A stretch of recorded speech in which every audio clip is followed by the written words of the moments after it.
Good morning and welcome to everyone who's just come. Thank you to everyone for coming. This is really very wonderful and important conference that we're having.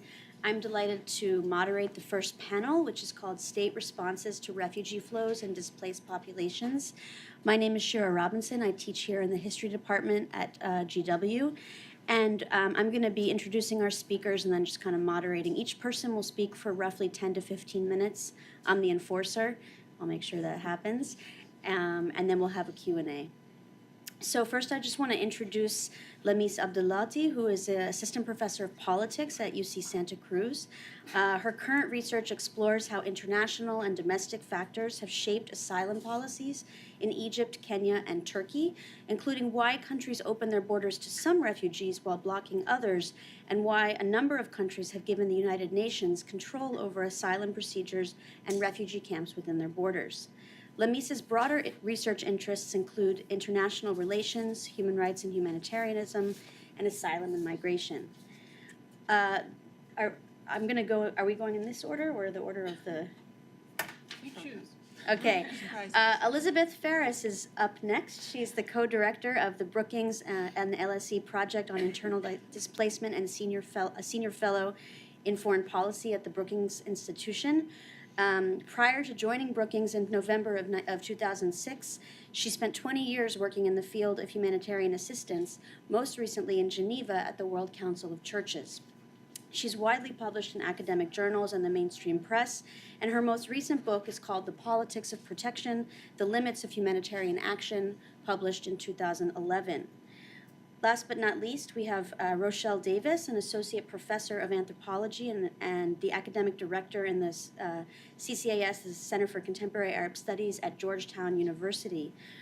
Professor Davis's research focuses on refugees and conflict. Her first book, Palestinian Village Histories, Geographies of the Displaced, which was published in 2010, addressed how Palestinian refugees today write the histories of their villages that were destroyed in the 1948 war. She has also examined the role of culture in the U.S. military during the war in Iraq. And her most recent research and writing has focused on Iraqi refugees and Syrian refugees since 2005 and 2011, respectively. So thank you very much to our panelists for coming, and we'll start with Professor Abdelaaty.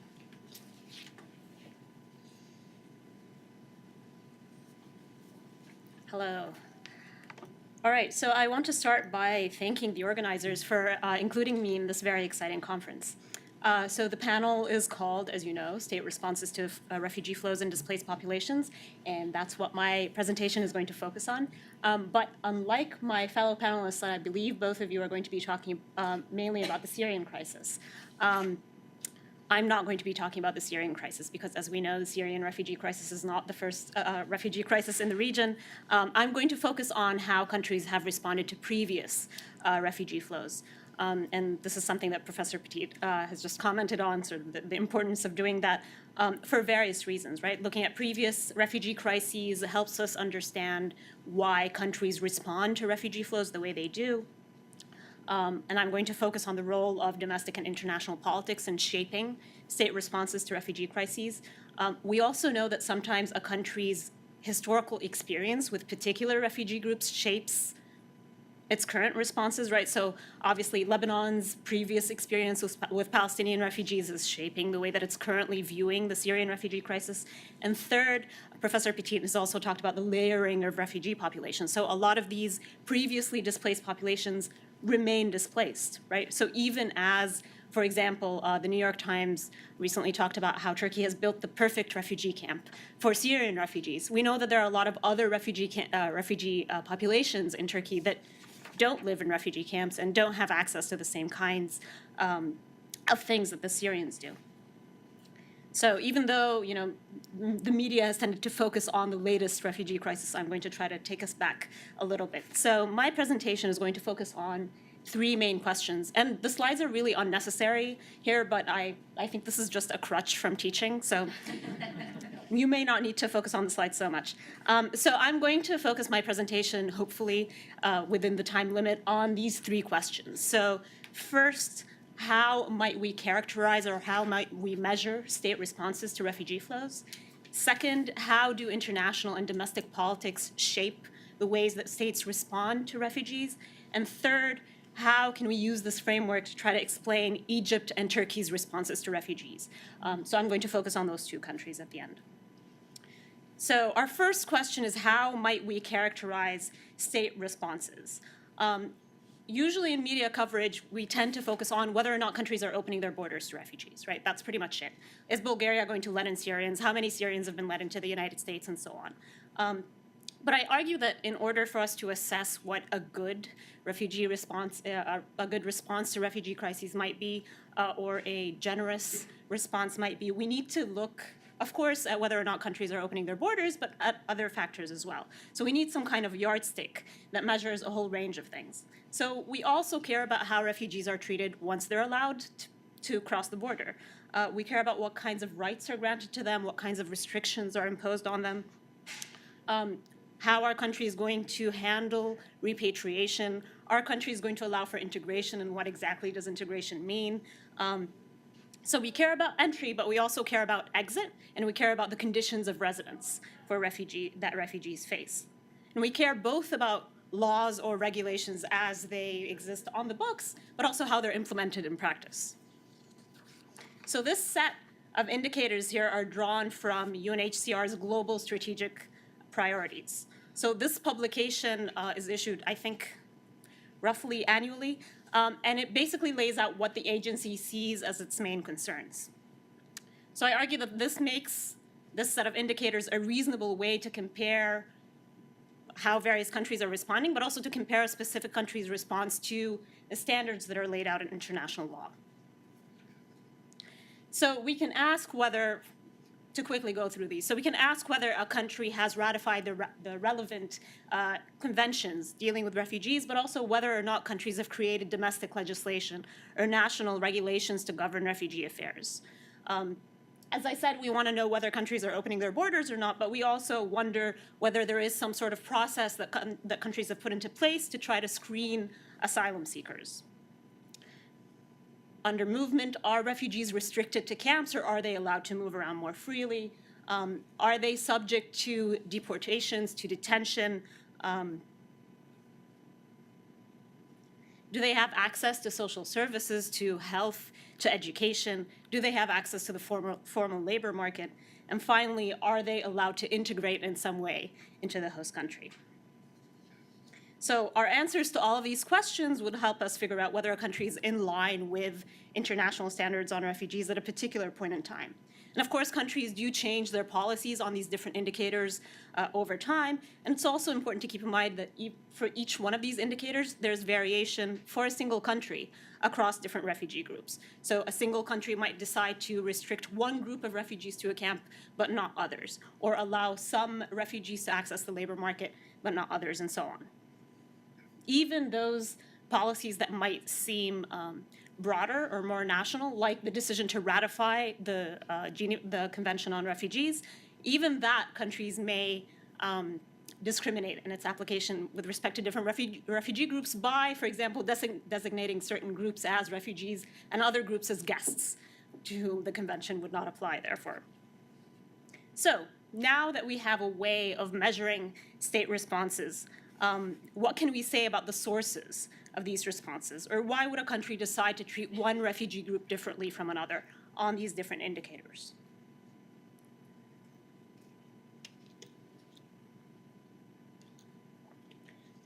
So as I said, I'm particularly interested in the role of international and domestic politics.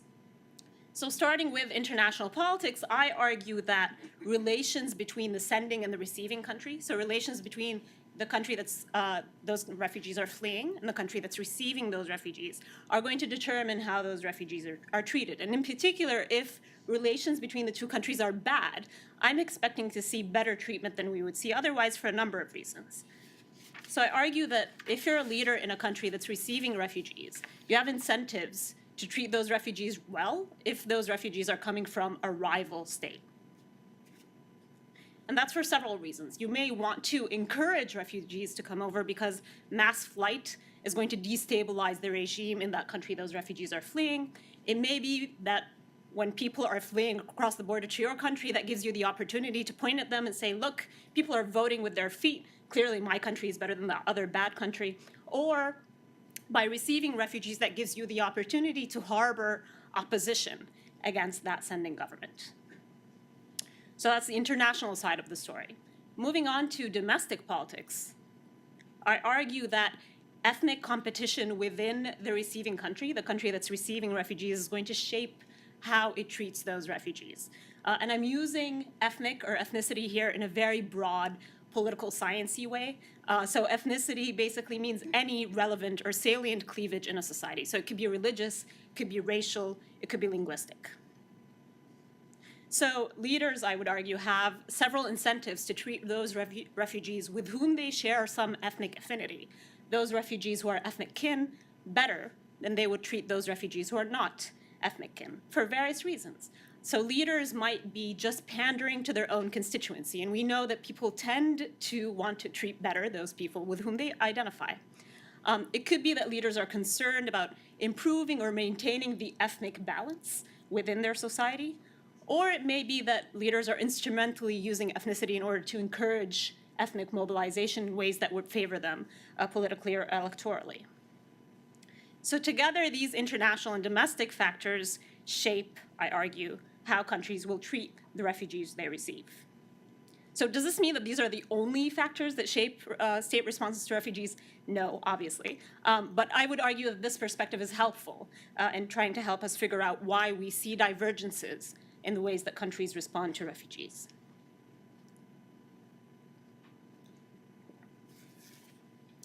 And this brings me to my final question. And here I'm going to focus on comparisons between specific refugee groups in Egypt and Turkey. How am I doing on time?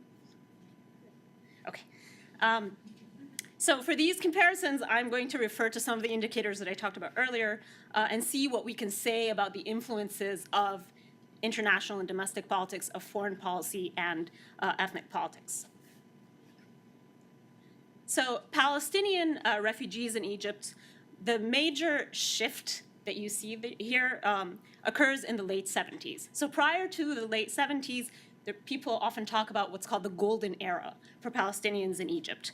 Palestinians in Egypt prior to the late 70s have unrestricted access to education, to employment, to health services.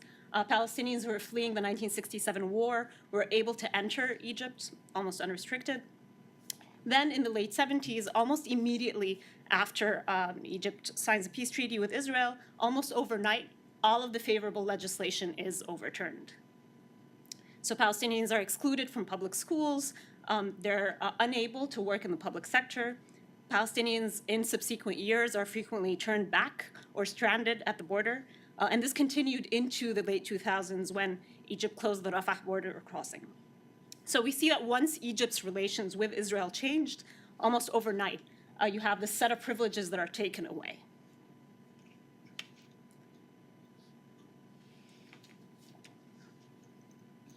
Thank you. For Sudanese refugees in Egypt, the major turning point or shift occurs in the late 90s. So prior to the late 90s, Sudanese refugees in Egypt have some access to education and healthcare, nothing near the sort of privileged status that Palestinians had, but they do have some access. After the late 90s, and again, I'm going very quickly here, after the late 90s, relations with the Sudan change. And you start to see a flurry of deportations and detentions. Starting in 2002 and 2003, refugees from Darfur in Cairo report that they're being chased around the streets of Cairo by Sudanese security officials, probably with the tacit approval of the Egyptian government. And of course, in 2005, there's a very brutal removal by the Egyptian police of a large sit-in, which results in the deaths of 30 people. And in 2007, Egypt adopts a border shooting policy whereby Egyptian border guards shoot sub-Saharan African refugees as they are exiting Egypt and trying to enter Israel. So we see a lot of threats to physical safety that are faced by Sudanese refugees almost immediately after relations between Egypt and Sudan change in the late 1990s. Moving on to Turkey. So Turkey received 2 refugee flows so within a very close, or two very large refugee flows within a very short time frame. So in 1989, Turkey received about 300,000 Bulgarian Turks from Bulgaria, obviously, who were trying to escape an assimilation campaign there. And in 1988 and again in 1991, Turkey received flows of Kurds from Iraq. And it's very interesting to compare how Turkey responded to these different refugee populations. So with the Bulgarian Turks who were escaping into Turkey, Turkey immediately suspended its visa requirement. It gave these Bulgarian refugees access to government-funded housing, to employment schemes, as well as the ability to apply for Turkish citizenship. With the Kurds, in contrast, these were encamped. They were refused refugee status, so they were not called refugees. They were called either guests or peshmergas, and they were restricted to heavily guarded and closely monitored camps. And of course, in 1991, with that flow of Kurds from Iraq, Turkey initially sealed its borders, but was forced to reopen them eventually, just given the the hundreds of thousands of refugees who were trying to cross. But Turkey pushed very quickly for the creation of a security zone on the Iraqi side of the border and relocated refugees there as soon as it could. And since then, there have been arrests and deportations faced by the Iraqi refugee community in Turkey.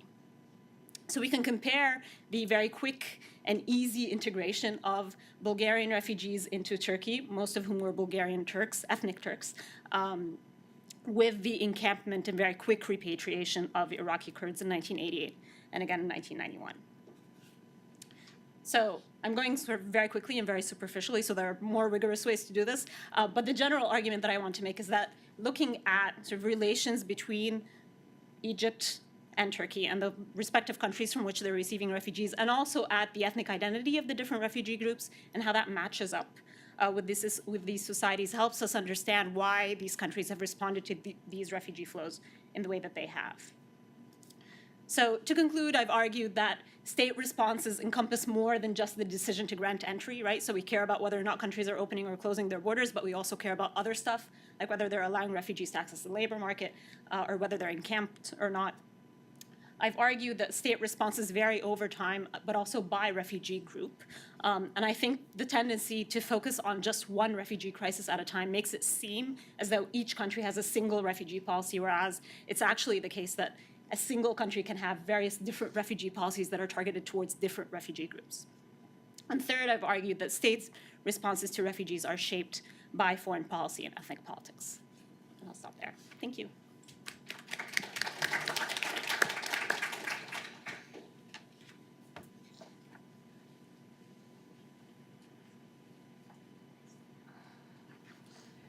Good morning, everyone, and thanks for inviting me to participate in this conference. I love talking about displacement in the Middle East, or displacement anywhere, and it's particularly good to have a chance to focus in on some of the aspects of Syria. So we're going to kind of shift the discussion a bit from the broader framework that we just heard to look specifically at the situation of Syria.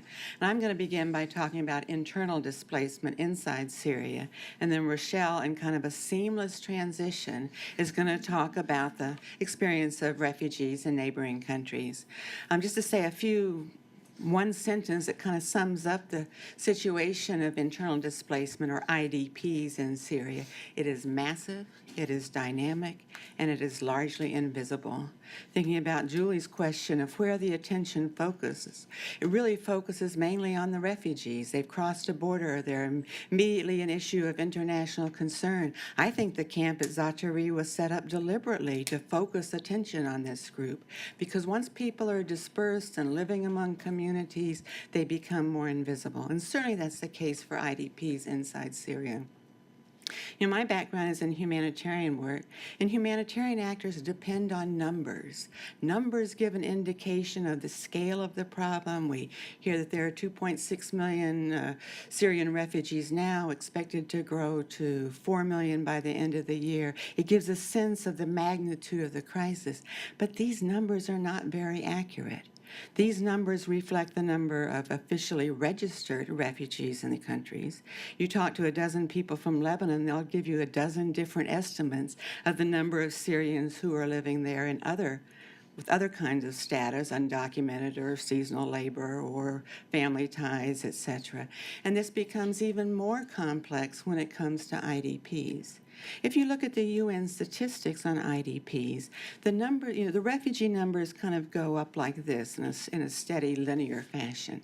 The estimates of the number of IDPs jump 2.4, 4.63 3 months later, a year later, 6.8 million. But nobody really knows.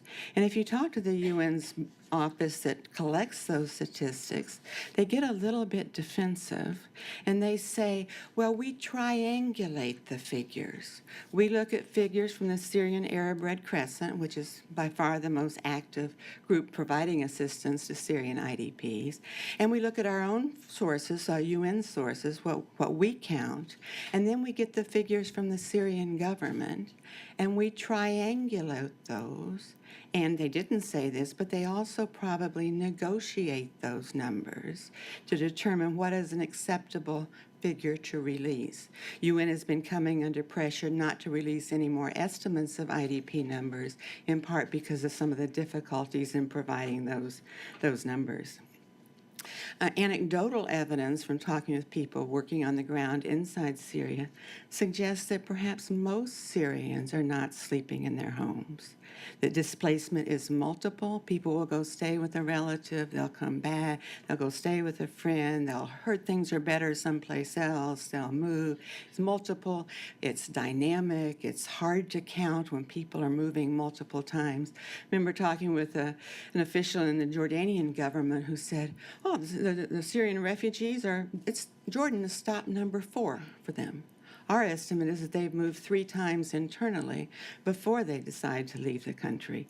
Sometimes it's difficult to get out of the country, but people don't want to move. They want to stay in their communities or as close to home as they can. It's a basic human need, and so the numbers of IDPs is problematic and probably underestimates the scale of what's happening inside Syria.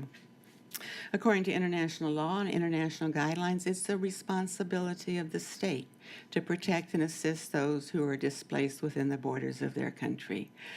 Certainly, there have been a lot of critiques of the Syrian government's response to IDPs and to others in need of humanitarian assistance. Access is difficult. The difficulties for UN agencies, international NGOs, even when operating under the clear authority and with the permission of the Syrian state, is very limited.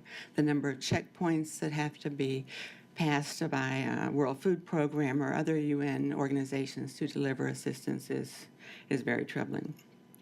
People leave their homes because of the armed conflict, because they're targeted, because they're bombed, because they're caught in the crossfire. But they also leave for economic reasons. When they have no jobs, there's no food in the market, they have no money, electricity is bad, health care has plummeted inside Syria. There are recent very troubling reports of increasing drought in the country, and even more food shortages are likely in the future, even as international funding has decreased. Among the internally displaced inside Syria, and something I think you also said, Julie, is that this is not a homogeneous group. I mean, there are particular groups with particular needs. The Palestinians, of course, about half of the Palestinians inside Syria have been displaced, at least according to UNRWA last week or last month. The big camp of Yarmouk was down from 150,000 to 18,000. UNRWA reports that on average they distribute about 96 food parcels per day. I mean, 96 food parcels, 18,000 people. There's a little bit of a gap there. Access is difficult for almost all of the remaining Palestinian camps inside Syria, and we'll hear, I'm sure, shortly about some of the difficulties that Palestinians face when they try to leave the country. In addition to Palestinian displacement, there's Kurdish displacement. Many Kurds have gone back to the northeastern part of the country and have set up local structures to provide assistance. And a group that doesn't get much attention that I worry about are some of the migrants inside Syria. According to IOM, there were perhaps 120 to 150,000 legally registered foreign workers inside the country. Estimates of the number of undocumented foreigners working inside Syria perhaps as high as 700,000. IOM has set up programs to evacuate some of those migrants, but it's a handful in comparison with the total number of people who are displaced within the country. And then, of course, there are the Iraqi refugees, where very little is known about what's happened to them inside Syria, although reports are the number of people returning to Iraq have increased dramatically as a result of that violence. Now, IDPs are not always the most vulnerable. It may be that people who can't get out, those people who are cowering in basements and living in rubble-strewn, besieged areas, are much more vulnerable in terms of access to services and so forth. But IDPs do have certain identifiable needs with those in comparison with those who aren't displaced. Usually there's more difficulty accessing services, more difficulty getting kids into school when you move. I think, too, the loss of social networks that provide protection to people. Think about your own lives. If you're displaced in a neighborhood near your home, you can kind of figure out an alternate route or know where to ask, is that a safe area, or is it okay for my kids to walk to school? But when you're displaced to another part of the country and you don't have those social networks or connections, or don't know the alternative routes, or know if the water is safe or kids can go to school, you're much more vulnerable. And so we've argued, of course, that much more attention needs to be focused on those who are displaced internally. But the international media, and I would say the international humanitarian organizations who have access, report on what they can see and what they can do. And often they report on their own activities. There's a serious funding shortfall for Syria within the country and for the refugees for the international organizations. And it's good that they're highlighting the plight of what's happening. But sometimes the emphasis gives the impression the international organizations are doing everything, that there's nobody else there. And when you look at assistance to IDPs and others inside Syria, it's a much more complex landscape.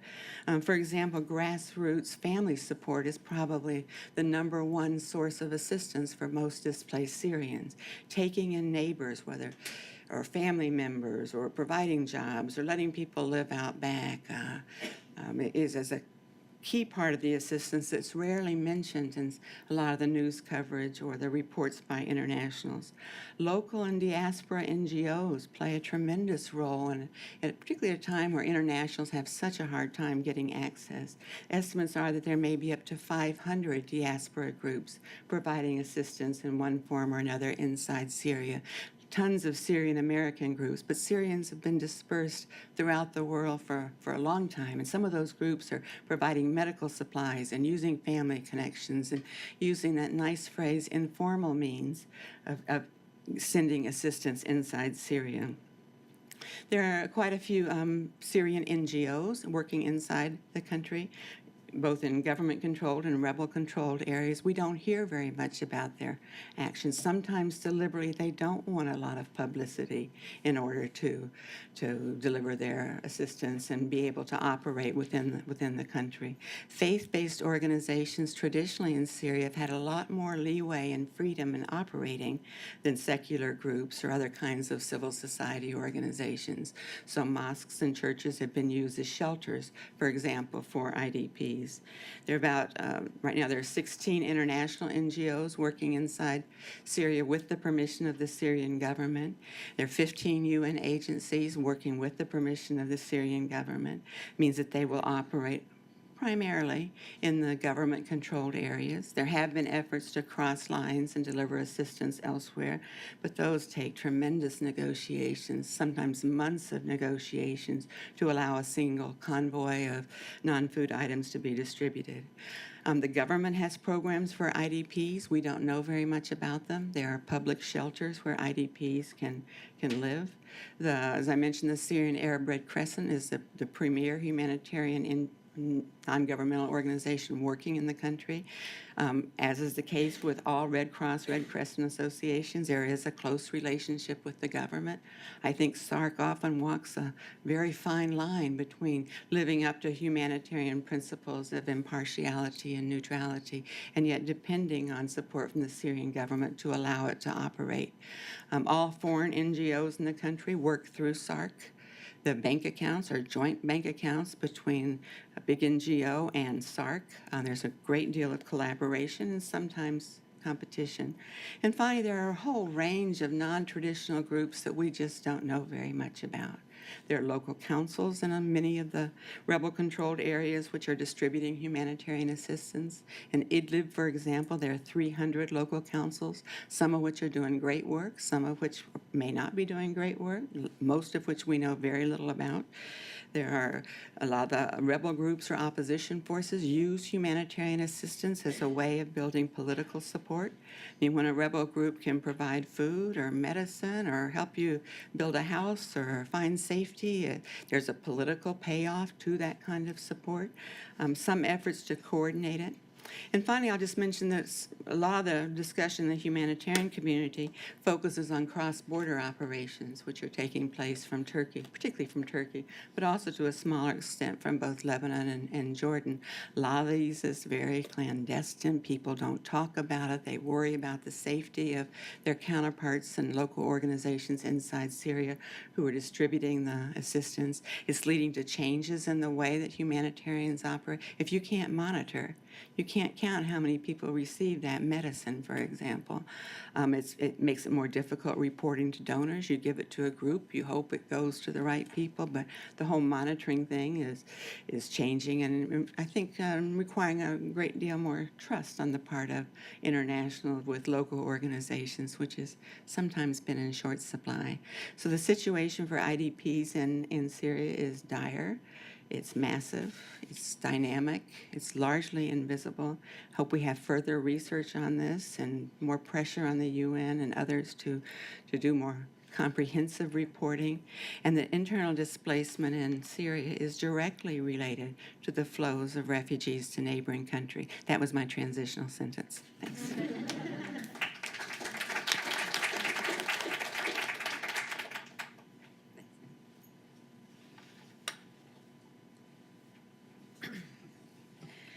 Thank you all for being here, and thank you to the organizers for organizing this. I'm going to have a few caveats to start with. One, I talk really fast, and if I talk too fast, just kind of give me the sign like this.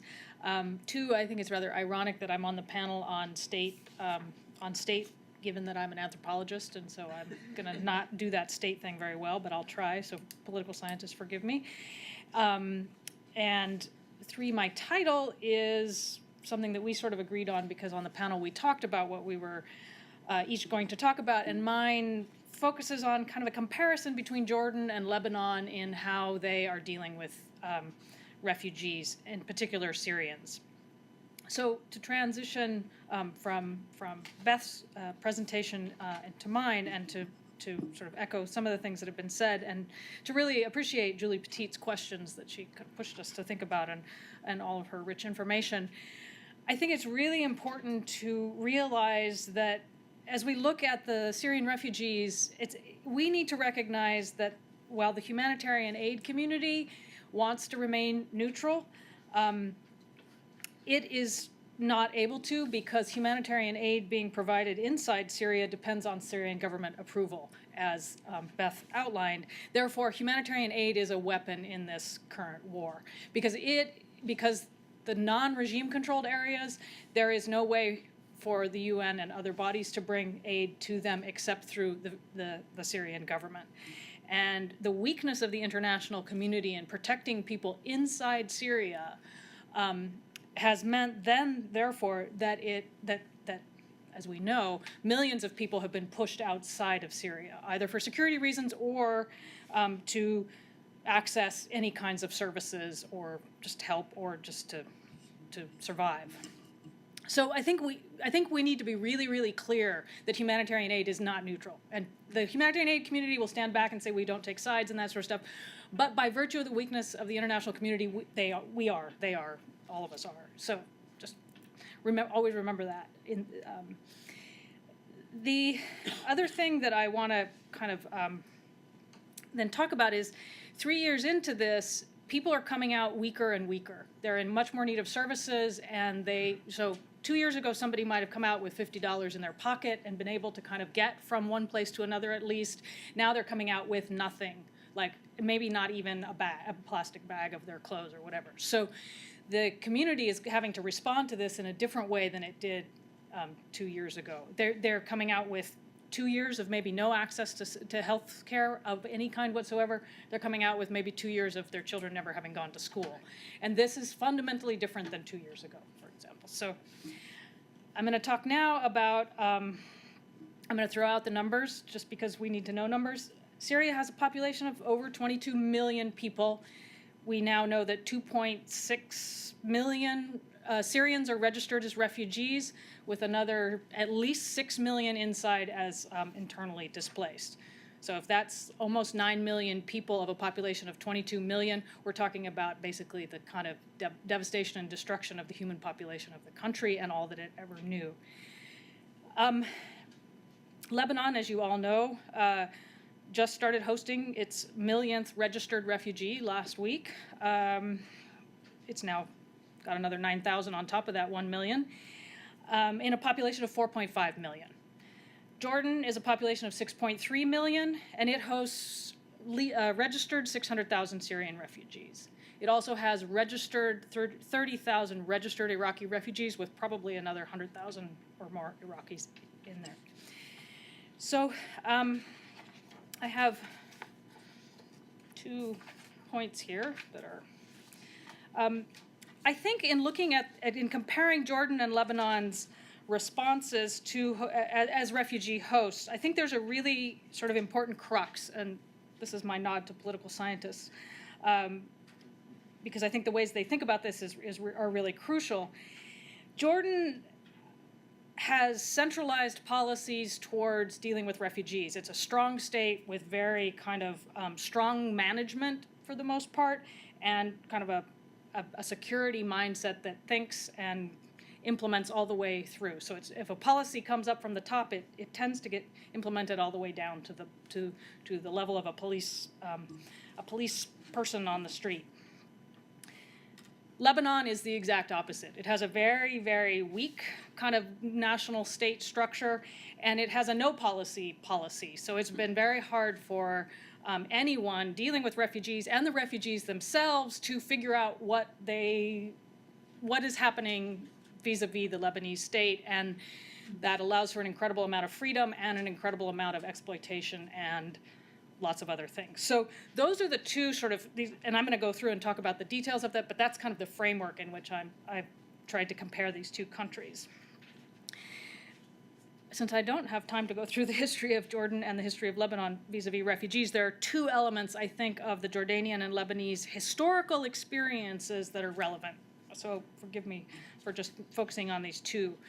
For Jordan, I think the most important one is that it has been a host to hundreds of thousands of Iraqi refugees.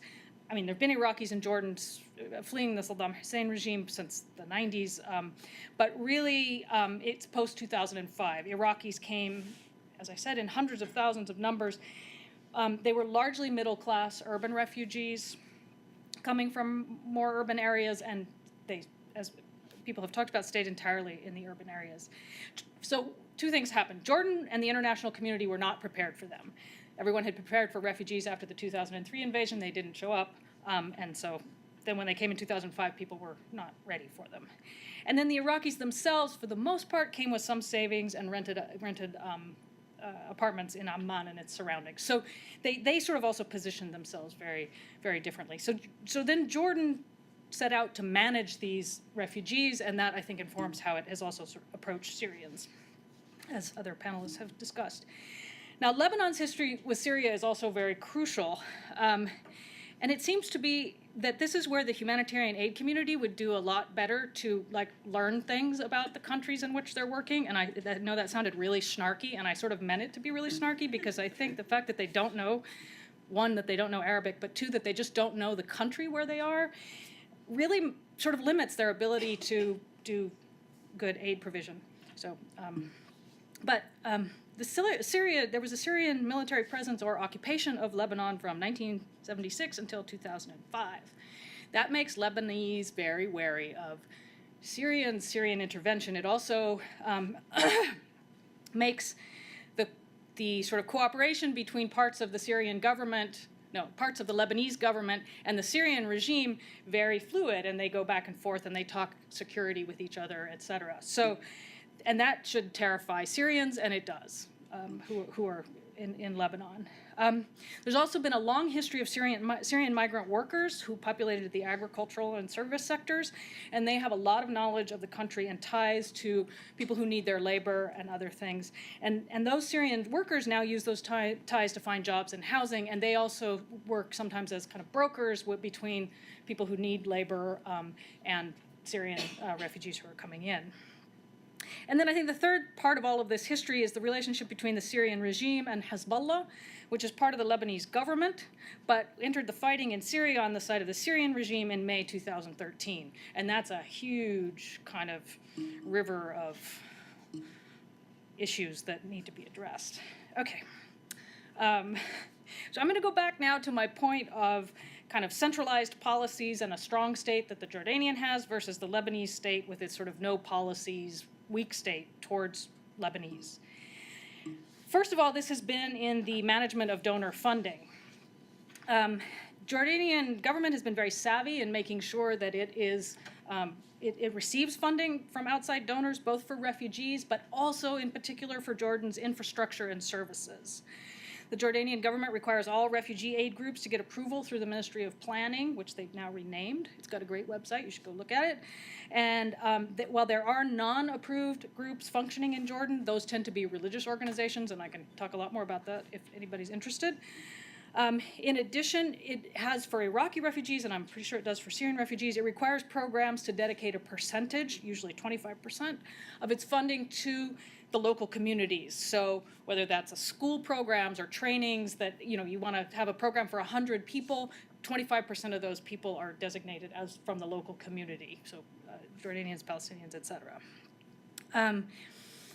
So in Lebanon, as far as I can figure out, funding for Syrian refugees in Lebanon goes directly to humanitarian organizations. Because of fear of corruption, as well as the lack of a functioning national government, aid has not been given to the Lebanese government for the country's service and infrastructure provision. So the weak state continues in this level as well. In March, the president of the Lebanese Republic discussed with the UN High Commissioner for Refugees the relief work, and the commissioner said that the commission will start cooperating with the government once the vote of confidence is acquired, which is bound to boost UN relief work and widen its scope. So that was and the government did get the vote of confidence in 20th of March. So things may change in the coming period. Okay. So in terms of like the strong public services, I think both of these countries have allowed Syrians into their public education systems and public health care systems, which is stronger in Jordan than it is in Lebanon. And one indicator of how this has been successful is that Syrian children in Jordan are there's roughly 220,000 school-age Syrian refugee children in Jordan, and about 50% of them are in school, which is the highest of all of the 4 surrounding host countries. And I think Jordan, I can go into details about how they actually do this, but it does come at a cost to Jordanian youth education. But the Jordanian government worked with UNICEF with the Iraqi refugees to train social workers, and so they put social workers in most of the, more social workers than had been before in most of the Jordanian schools. So this is kind of the Jordanians think pretty far through kind of trying to kind of help its own infrastructure, et cetera. Lebanon, on the other hand, doesn't have a strong public school system. Those who can't afford go to private schools, so the public school system tends to serve the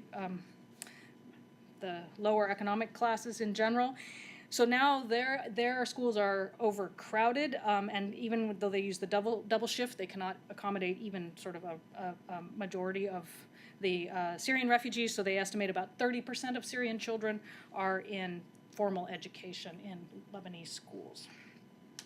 The borders and the security apparatus are kind of, they're a long, difficult subject, and many people have talked about them. But let's just say, in both countries, their borders are fairly porous, and people go back and forth, both with and without passports and with and without other kinds of documents. Both countries have been fairly good about allowing people to stay and not throwing them out if they are, if they don't have legal means to stay, but that may not be how it stands. And Lebanon, because it has no policy, the policies are on the books that that everyone's illegal and they can be thrown out, but that happens randomly, and it seems to be maybe if you can, pay money and bribe somebody, you get to stay, or et cetera. So that no policy is very, very, very difficult. Finally, let me go to my takeaways. One takeaway that I think is really important to think about is that refugees are always called a problem or a crisis, and they're always really discussed in negative terms, and we always talk about them in that way. And I think it's a problem and a crisis for those people in particular, for the refugees in particular. But I think it's important to remember that for everyone else, they're not necessarily all negative or all positive. And I try to be very cautious in using language talking about them as burdens and strains and that sort of stuff, because, unless there's proof that they really are. I think the positive and negatives happen at the same time. So, for example, they overcrowd classrooms, but then they require more teachers to be hired, and thus local Jordanians or Lebanese are being employed in those classrooms, and the infrastructure is being built up, et cetera. Iraqi refugees in Jordan push the Ministry of, I gave you that one, sorry. Urban and town refugees take up all the available housing and raise rents for everybody, but then they pay more rents to people who own extra apartments, who therefore profit from them behind them. I just think we always need to not just think about the thing that is happening, but how it spreads out into various communities.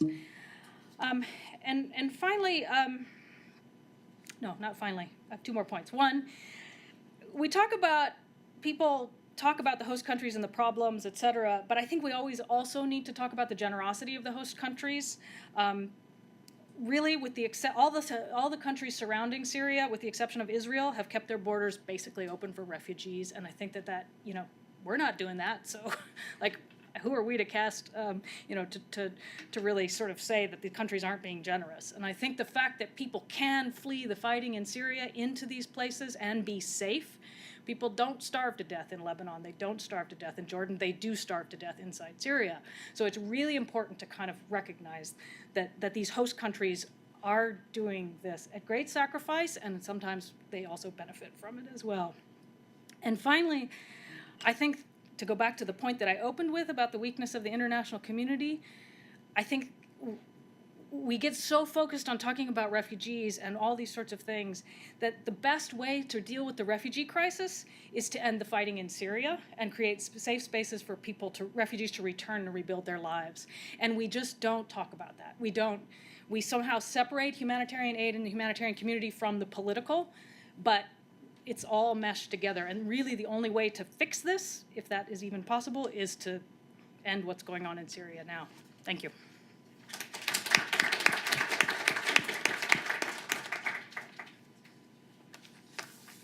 Okay, great. Thank you so much to all 3 speakers. Thanks so much to all 3 speakers. I'm going to open it up for questions. If anyone has a question, and I hope you have one, please raise your hand and then just identify who you are and sort of where you sit with respect to this conference. So go right ahead, Zainab. I'm Zainab Saleh from Haverford College. I have a question for Lamis. You talked about state responses in Egypt and Turkey towards refugees, and I wonder about the popular response. So was there a difference in how Egyptians looked at Palestinians after the peace process in the late 70s? And also the same in Turkey. So just if you can say something about the popular response. Should I respond, or are we collecting? Yeah, no, respond. Thank you. That's a great question. Yes, there is a difference in the popular response. Okay.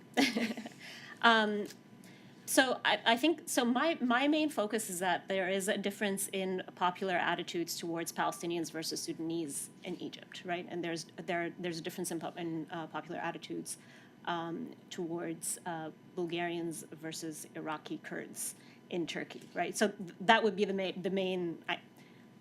So that's my main focus, and I think that would be the main avenue through which public attitudes would be influencing policy, right? So in Egypt, obviously, there's much more, in as much as there is any, right? There's more solidarity and affinity with Palestinians as Arabs and Muslims than there is towards the Sudanese, who are sub-Saharan, who are considered, they're darker skinned, right? And they're also non-Muslim. And in Turkey, there is more of an affinity, or there was more of an affinity at the time, with the Bulgarians, who are ethnic Turks, and there was towards the Iraqi Kurds, who are considered a dangerous minority given Turkey's own problems with its Kurdish minority there. I haven't really looked at, but I could speculate that I don't think there was a huge shift in public attitudes within Egypt with the signing of the peace treaty in Israel towards the Palestinians. But that is really just speculation. So I don't know if that answers your question. Yes.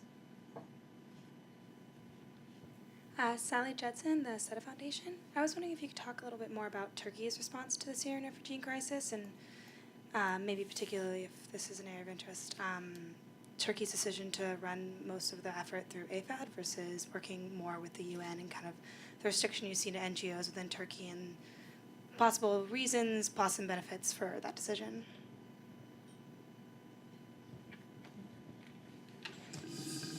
Yeah, we did some work in Turkey recently. On the one hand, Turkey has established the world's best refugee camps, so the 23 camps along the border area. There are many more refugees who are not living in the camps, however, who have more difficulty accessing services. On paper, the access to services is excellent. I mean, now all Syrian refugees have access to the full range of health system, for example. But the reports are that people have difficulty actually getting in, and doctors are too busy, and so there are limits. One of the really burning issues in Turkey right now has to do with the language of education of the refugees. There are a number of Syrian refugee-type schools that have been set up inside Turkey where instruction is in Arabic using the Syrian curriculum, which facilitates their return. But as the Turkish government begins to think people may be staying longer, there are questions that, should we be teaching people Turkish?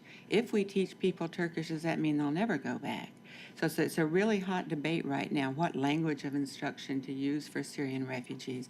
But also, I think, an acknowledgement on the part of the Turkish government that it's not only a basic right to have access to education, but that there are security and political and other good implications of making sure that kids get a chance to go to school and get an education and eventually find jobs and hopefully eventually go home. But really hot issues in Turkey right now on those subjects. Adrian. Oh, sorry. Can I Rochelle is going to respond add to that? I was just in Turkey a couple of weeks ago, and one of the things that really occurs to me, and I had been in Turkey a year and a half ago, Turkey was nearing its 100,000th refugee, and most people were in camps who didn't have passports. So Turkey respected the agreements it has with the country of Syria, so that if you have a passport, you could go back and forth and whatever. So most Syrians were in camps. Maybe 60,000 were outside, but not sort of refugees in that sense. In the intervening year and a half, there have been 500,000 Syrians who've come across the border. And I think Turkey just was like, whoa. I mean, I just don't think that they had any idea what they were getting into when they said, we're going to do this. So I think that if they could go back 3 years, they might have changed their policy. But the fact that they don't allow UNHCR has to do, as Lamis was talking about, with their definition of a refugee and their signing of the 1951 Refugee Convention. They don't recognize non-Europeans as refugees. They do this whole thing. So they cooperate with UNHCR, but yeah, that whole thing isn't. The other thing that is going on in Turkey, which is totally different than Jordan, in particular, is that Turkey is the major border to the non-regime controlled areas, and so that's where so much goes back and forth, whether it's humanitarian aid, whether it's just people coming out for medical care and going back, or it's where Daesh, whatever you call it, ISIS, goes back and forth and all of that, and where these foreign fighters, et cetera, are moving in through and stuff. So it's open to a lot that's going on, and it kind of plays on that. So. Yeah, and the Syrians that are coming into Turkey also are coming. There's a new wave, I think, that's going to be coming because of the Islamist jihadi takfiri groups that are taking over all of the rebel-held areas slowly as they move across. And you're now seeing waves of refugees coming into Turkey who are not coming from fear of regime, but they're coming from the fear of the Islamist groups because of targeting or whatever. So a lot of those local council members who are really active have now been targeted as Daesh takes over a local area, and then those people flee. So just the whole makeup of the people in Turkey have a different experience of being Syrians. If I can just add one other thing. As Rochelle mentioned, Turkey does have this parallel tracks system where if you're a refugee from Europe, you're considered a refugee. If you're not from Europe, then you're not under sort of the geographical limitation that Turkey has signed on to in the Refugee Convention. You're not considered a refugee in Turkish policy. But what's interesting there is that, so for all other non-European refugees in Turkey, so for Iraqis and for Iranians, Turkey has basically said, these are not our responsibility, that we don't consider them refugees. These are UNHCR's responsibility. With Syrians, Turkey has said, these are only our responsibility. We're shutting UNHCR out, right? And that's a very interesting kind of variation there, right? Why has Turkey done this? And people have said, have put forth various explanations. So some of it does have to do, I think, with this idea that Turks didn't really realize what they were getting into. Initially, they thought it was going to be very temporary, perhaps. But also, people have said that this might have something to do with affinity of the ruling party in Turkey with these Syrian refugees who are predominantly Sunni that are moving into Turkey, and also Turkish PR, essentially. So Turkey trying to assert sort of its regional role and its power in the region. Hi, Adrienne Fricky. I'm speaking on the next panel. This is a question for, I guess, everyone, since you've all been working in Turkey and talking about Turkey. It's 2 points. One, I understand that there's a law on foreigners and international protection, which was it was drafted last year, and I believe it was passed last week, I think. And I wonder if you have any thoughts on how, if at all, that will change Turkey's national refugee sort of scaffolding. And then the second question is, to what extent have you looked at or think it's important to look at variations within the Syrian refugee population? Thinking specifically, I mean, I've heard that there's a camp for Armenians or for Christians, for example. I don't know the name of it, but this is anecdotal. I've also heard Lenore Martin speak about the plight of Alawi refugees and displaced people, and the sort of links to the domestic Alevi population, which is intriguingly similarly sounding and yet not the same. But I'm curious how that fits into, for example, Lamis, your framework, which is very state-based, but it seems like there's all of this granularity within that response.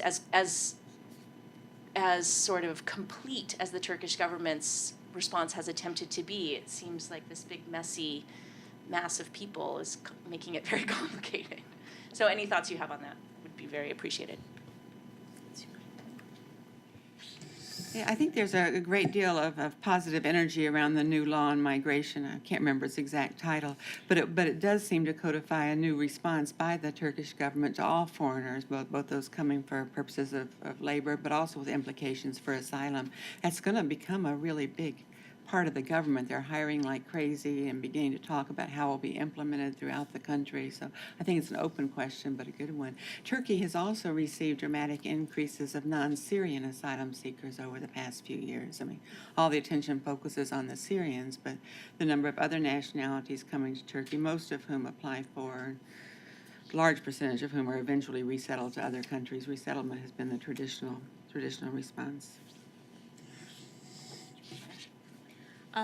Yeah, so I'm gonna punt on your second question, but I will talk to your first one about the new law in Turkey. So I haven't looked at it closely, but when I was in Turkey last year speaking to people about it, my understanding is that first of all, Turkey does intend to retain its geographic limitation, right? That's not something that's going to be lifted anytime soon, and that's something that a lot of people in advocacy have been calling on Turkey to change, but that doesn't look like it's going to change. So that's sort of a limitation to this progress.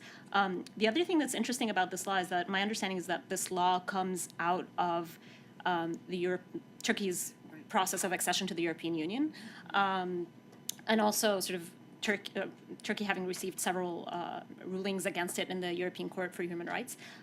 So this law kind of comes out of this process, and it's been a very lengthy process.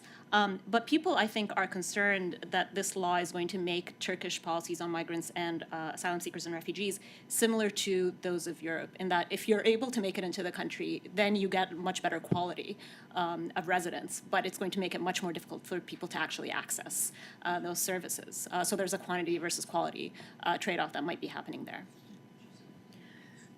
As to the second question, I don't know a lot about the subject, but I think you asked about sort of variations within Syrian refugee populations.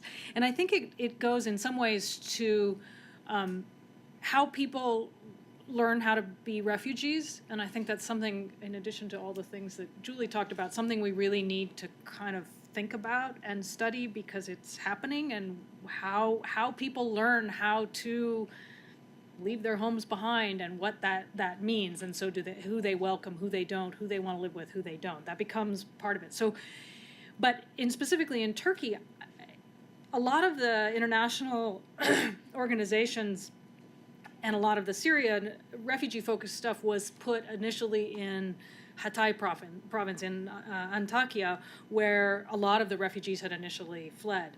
But there came quite a number of tensions between the population in Antakya, which is largely Arab, and a lot of them Alawi, with all of this Syria-focused stuff that was very anti-Assad, and so that they weren't necessarily as comfortable with that. You can tell I'm not very comfortable talking about in sectarian terms.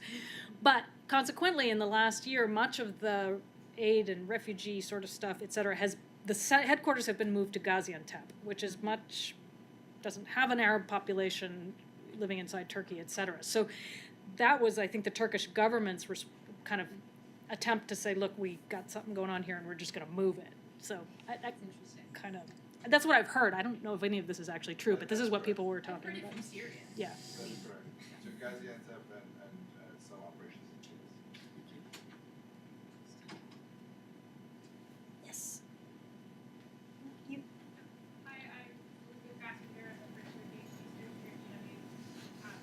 Hang on for the mic. Hi. My question is for Dr. Davis in particular, but for the panel generally. I'm interested, when we chat about refugees, we very much speak of them in terms very divided from their families back home in Syria as well as their broader political communities. And I'm interested in the ways you see Syrian refugees either trying to reproduce or reinvent or just continue kind of their local Syrian connections, whether that's information about how the war is going, how their home is, and kind of keep that continuity of identity in their host communities.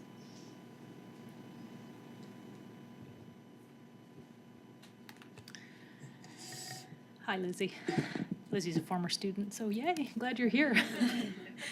That's a really great question, and it's a really, really hard one to answer via research, because you don't just go ask refugees how they connect back home, because it's just a really sensitive political question. And so I think it needs somebody who can spend a lot of time looking at that and figuring out how to actually understand it without frightening people. So that's one really general answer.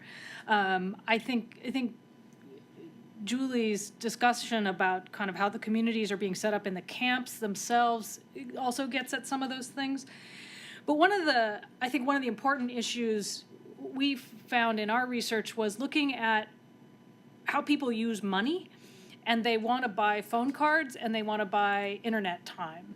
And we did a piece we published a piece in Jadalia called Syrian Refugees Respond to the Question, What Do You Miss Most? And that was one of the things that they really kind of talked about was how do they connect back? How do they think of their life back in Syria? What do they miss most? But also, how do they connect?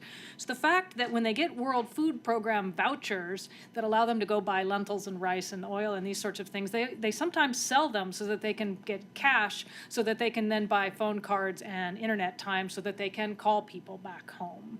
So there are ways to kind of get at this, and we know people who, if they can connect, they try to, but you do hear hundreds, thousands of stories of people who have been forcibly disconnected and don't know where their families are. So it's with that many people moved, it's a really hard question to answer. Yes. Hi, I'm Mary Murray. I teach in New Jersey. I wonder if you have any information about refugee flows beyond the neighboring states. And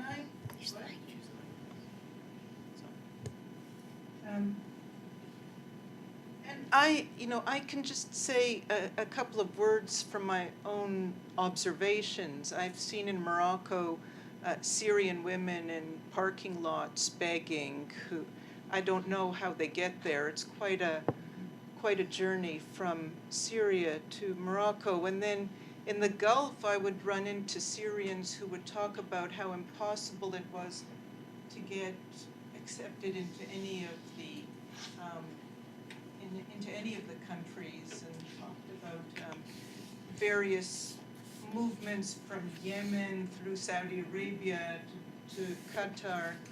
And another story about Syrians in Egypt who got in a couple of years ago and are afraid to leave to go anywhere because they say they won't be able to get back in. So I wonder if there's any information about countries beyond the immediate neighboring countries and their opening up or closing down to certain populations. Go ahead. Okay, so I can talk about a very little amount about Syrians in Egypt. So as you probably know, Syrians in Egypt most recently have been vilified by both the Egyptian media and by the government, right? They have been cast as allies of the Muslim Brotherhood. There have been suggestions that they've been implicated in arms smuggling. And so they're in the general atmosphere of xenophobia in Egypt. Unfortunately, the Syrians have been, one of the main victims of this. And there have been stories of,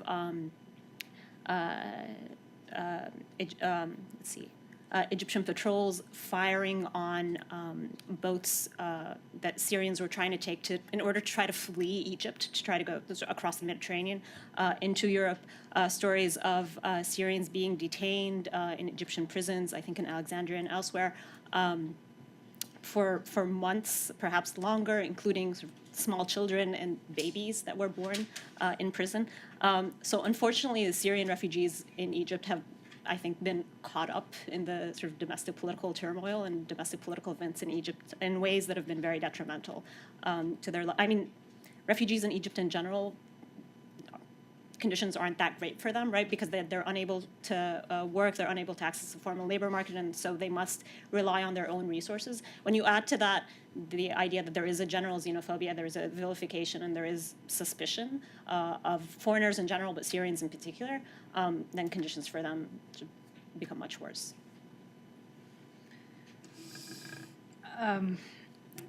It's a great question, and I don't think that there's any sort of systematic look at it, particularly if they don't get into the system, right? So UNHCR is registering Syrian refugees in various places, or host countries that get them. So in the 5,000, 10,000, you can look at the statistics, and they have spread outside. I think there are two countries that are really crucial in this, and as Lamis was talking about Egypt Egypt, in some sense, I think functions as a jumping-off point for the treacherous Mediterranean passages across the Mediterranean to try and get to Europe and political asylum. Sweden has said that any Syrian that comes to Sweden is welcome to stay, but that then makes people go, oh, how am I going to get to Sweden, and then sort of gamble with that. Although people are oftentimes bringing family members. So to go a little bit earlier than what Lamis was talking about, under the Morsi government, Egypt allowed Syrians to study in universities for the same rates as Egyptians. So when you look at the statistics of Syrians in Egypt, there are more male refugees than female refugees in Egypt, and many of them are of that kind of single man, kind of over 18 sort of group. I imagine that's also because Egypt is a jumping off point for other kinds of asylum, and so men who need to leave Syria because of fear of conscription or whatever, one place they are going is Egypt, but they have to be able to buy a plane ticket to get there, essentially.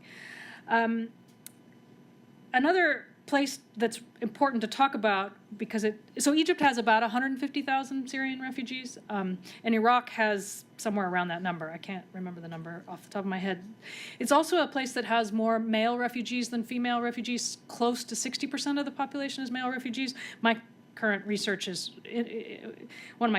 interests is on sort of men as a vulnerable population, which we never talk about. But from Iraq, almost all of the refugees are Kurdish, and Julie mentioned in her opening talk about how the region is being reconfigured, and this is a huge one. So almost all the refugees are Kurdish, and almost all the refugees are in Iraqi Kurdistan.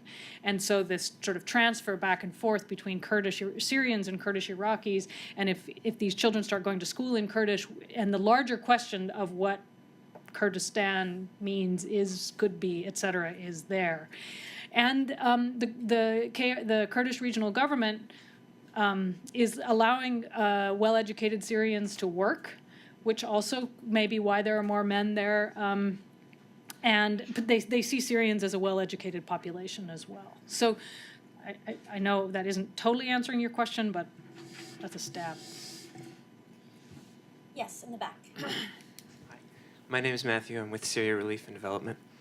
I wanted to ask the question of whether or not aid should be political. And I ask this question based on the fact that earlier this year there was a report by the Congressional Research Service that stated that the United States is interested in labeling its aid to Syria, not necessarily directing it to specific people, but having it marked such that they know we're contributing. And yesterday, in the Washington Post, there was an article about how Iran has committed to providing a great deal of aid this upcoming year in light of upcoming drought and decreased crop yields. So it seems as though in many ways aid has become an extension of the war itself in terms of winning people's hearts and minds. And I would like to ask the panel if they think that that is a legitimate component to this war. I know it's not generally the case that aid is political, but it seems as though it might be becoming that way. Thanks. I'm going to jump on this one. Let me start. You guys can. Aid is always political. So your general premise is just wrong. Sorry, but aid is always political. It's always given in political ways for political means. And I think humanitarian aid to people in crisis, emergency aid, really, really tries to be non-political, but it is always constrained by the structures in which it is working, which is political. Your second question, which I don't think is connected, is the labeling of aid, like branding it is kind of what you mean, right? Is putting the little shaking hands of USAID or a gift from the government. I think it's a really important thing for the U.S. government to think about, because we have a blanket policy, and somebody correct me if I'm wrong, but we have a blanket policy about labeling aid going to the Middle East, growing out of Iraq and Afghanistan, where we wanted to give stuff to people, but that it didn't say U.S. government on it, because then the aid workers and everybody else became a target for violence and destruction. So then everything got wiped off as in a blanket policy. But people But Syrians and people in countries like Jordan or Lebanon say, well, why isn't the U.S. government doing anything to help Syrians? Because the U.S. government doesn't label its stuff and everybody else emblazons things with their flags. And so we now are shooting ourselves in the foot by not labeling it, because in the sort of competition to show who cares more, we're losing out.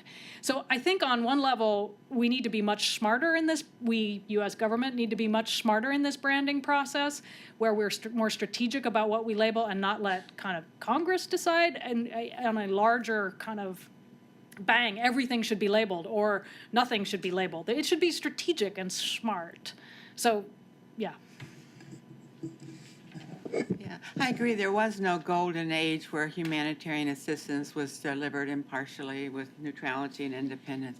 But I still think there's something really special about trying to hold those goals as aspirational. You know, when this whole system was started on the battlefields of saying, you know, we need somebody to be providing assistance to needy people, regardless of which side they're on. International Committee of the Red Cross is probably the best example we have of an organization that tries to uphold these ideals. But I still think they're worth upholding, even though as a political scientist, I agree they're often used for political purposes by everyone, whether it's a big NGO or a small diaspora group or a rebel group or the government and so on. But there's still something, I think, very special about the humanitarian ideal. Also in the back, yes. Thank you. My name is Nidal Bitari. I think the best affiliation for me now that this session is Syrian-Palestinian. So just I want to ask if anybody here has an answer for this question. Why the response, the international community in response to the Syrian crisis was different than other crises? I remember I worked like for 5 years with Iraqi refugees in Syria, and I saw closely how was the response of UNHCR and other UN agencies in Syria regarding the Iraqis crisis. But in the Syrian one, we didn't see any of the regular steps which we used to see in such a crisis. I remember when I was in Lebanon last year, we were obliged to hire people on the borders as civil society organizations just to track the numbers of the people who are fleeing from Syria to Lebanon. It's just Lebanon. Regardless, I'm not talk about the Syrian Palestinian. They are a very different story and miserable story actually. So I wonder what. Since 3 years, really, I'm thinking why UNHCR and other UN agencies could not respond to the Syrian crisis as they respond to the Iraqi, to the Afghani, to other crises in this world. Thank you. Let the political scientists respond. Just to make sure I understand your question, you say that UNHCR's policy toward Iraqi refugees was better than it is to? Exactly. Was better. I don't know. I mean, in terms of the numbers, in terms of the kinds of policies, in terms of the pressures on the governments, I don't know. In terms of tracking numbers of refugees, UNHCR started registering people, Syrian refugees in Lebanon, and I think in May or April 2012, I mean like a year and a half after the crisis. So when we were in Lebanon talking about 1,003,000 Syrian refugees in Lebanon, the numbers of UNHCR where the registered people were about 200 or 300,000. And about also the aid, about the protection, about everything. In part, I think the answer, Nidal, has to do with just volume. I mean, there's just many, many, many more Syrian refugees, so part of it is that. But part of it is also the host countries. And so both Syria as a host country of Iraqis and Jordan as a host country of Iraqis were very highly controlled, security-oriented, and they wanted to manage those populations. Lebanon is unable to and unwilling to, and the UN bodies, and I'm neither defending them nor advocating for them, the UN bodies have to work within the nation-state system, and they must work with the countries in which where they function. And so it takes a huge amount of time to get people in place and all of that sort of stuff. But it also has to do with Lebanon and Syria's relationship with each other. And because Syrians could come into Lebanon and out of Lebanon, and, you know, Lebanon sort of never said, hello, this is a problem. I mean, you know, it's I was talked about the no policy, that they didn't have a policy. So I think that's why you see this kind of big, particularly in Lebanon, this sort of big black hole that people just didn't know what to do with. I mean, yeah. Go ahead. Yes. Hello, my name is Ross Bromwitz, and my question is, are we approaching the point where various regional states will be unable to cope with additional refugees? And if so, then what?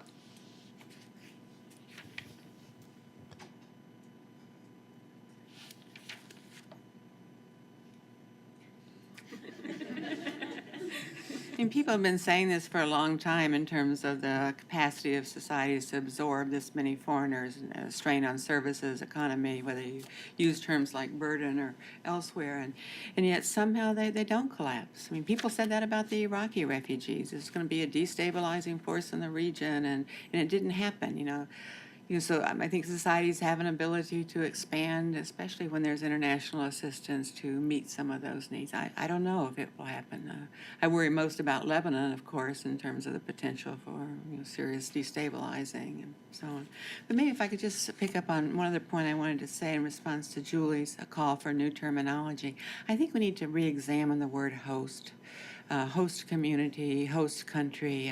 When I host a dinner party, I invite people to my house, and they go home afterwards. And when I host my relatives for too long, there's a feeling. But there's something in that word host that is warm and hospitable and implies a will. Maybe we can say host countries, which have agreed to let refugees enter, but communities often don't choose. I mean, people just arrive in their community, and that relationship is more complex, I think, than that word host.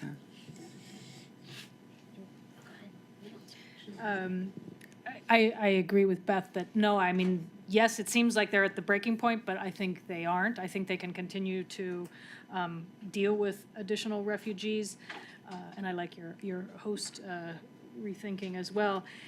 I think the crucial thing, though, in the question that nobody really is talking about is how it goes on inside Syria. That's going to be the key to how the other countries around it and them as host countries, as host countries, what they're going to be given as things fall apart or consolidate or whatever inside Syria, and those need to be connected to each other.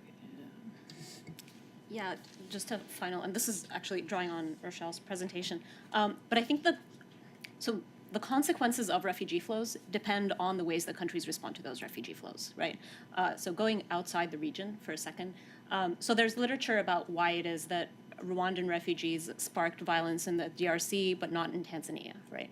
And the argument is that, or one of the arguments is that the government of DRC was unable and unwilling to regulate sort of the flow of arms and recruitment within refugee camps and so on, whereas Tanzania did a much better job of that, and therefore violence spread to one region, not another. So we can, I mean, sort of the analogy is not perfect, obviously, but we can think about sort of the no policy in Lebanon versus very strong centralized government in Jordan. So the ways that these different governments are able and willing to respond to these refugee flows are going to shape what kinds of effects these refugee flows have for the stability of these countries. We're going to have to close the panel. Unfortunately, there have been great questions, and I'm going to save my own question for the next panel. But thank you so much to our speakers and to our audience, and there'll be a coffee break. And if you want to ask more questions of our speakers, you know where they are sitting, and we have about a 15-minute coffee break. Thank you so much.